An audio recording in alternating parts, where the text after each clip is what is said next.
Sharonda Williams Payer-Waite. Hi, Brooke, how are you doing today? Hey, cool. I like your background. We're in front of you and behind you. We have all sides covered now. Yeah. Right. One of my first questions that I wanted to know is you both are playing two iconic characters. Sonya gave me all my life when I was growing up. But I wanted to really know, when you're playing characters a part of this big iconic franchise, I really want to know what you brought to each of your characters to really make them your own and add a new twist onto them. And Jessica, we can start with you. Oh gosh, that's tricky. I think there's a lot more kind of humor, to be honest, in the film, like with the Kano character.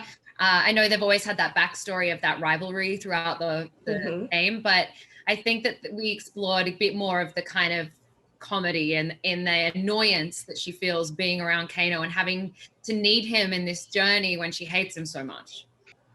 And Josh?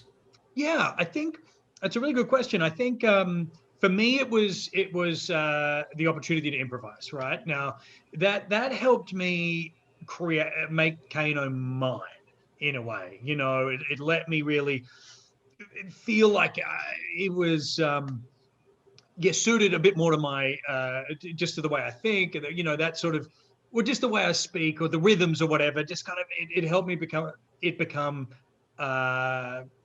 something outside the game, because of course the game is all about physical fighting, and Right. and in the movie we're allowed to verbally fight a little bit more. I think that's what I'm getting at. So it was I think it was the way we verbally fight with each other that really let us plant our flags in these characters a bit. Yeah.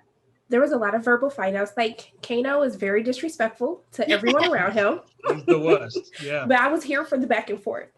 But also too, your characters are on this journey, right? They're on this journey trying to figure out their own paths, but most importantly, they're on the journey to find their inner power. And so I wanted to ask, in real life, how do you go about finding your inner power when you really need to reset? And Josh, we can start with you.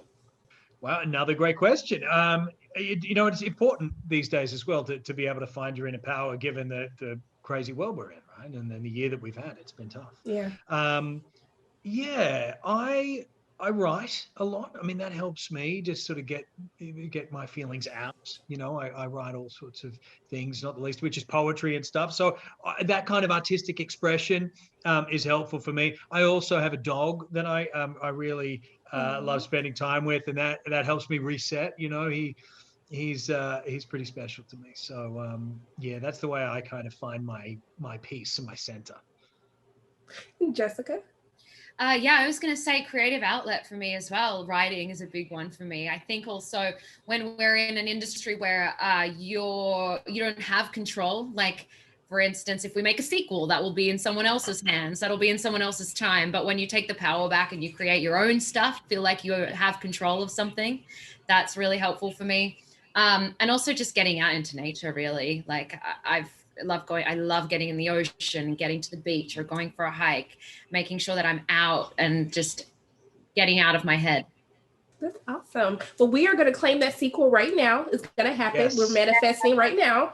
But I wanted to thank both of you for taking the time to speak with me. I really appreciate it. I hope you have a great rest of your day. Thank you. You too, Sharonda. Thank you. Bye. Bye.